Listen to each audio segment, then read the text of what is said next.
අවි එක්තරා මොහොතක අවියක්. දෙපැත්ත කැපෙන අවියක්. හොඳම උදාහරණය තමයි අන්දරේට වුණු අකරතැබ්බේ.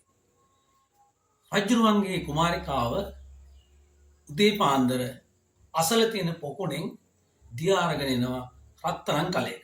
අන්දරේට හිතුණා පොඩි නෝන්ඩියක් දාලා බලන්න. කටකොට කලේ දිය උකුලේ තබාගෙන ලොට තන දෙකක් ගෙරි හමකින් වසාගෙන තඹත් පිත්තලත් දෙවාගේ දරාගෙන රොඩි කෙල්ල කොයි යනවද උදෑසන.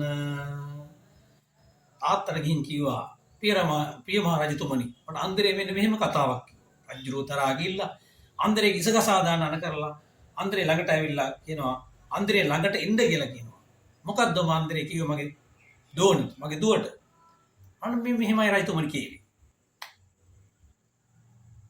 රන් කොතලේ දිය උකුලේ තබාගෙන රන් කුඹු දෙකක් රන් සලුවෙන් වසාගෙන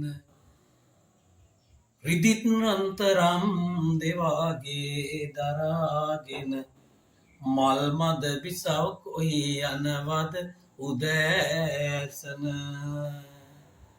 රජුරු මවිතයට පත් වෙලා තමන්ගේ දුව වර්ණනා කළා කියලා අන්දරේට තෑගි දුන්නා.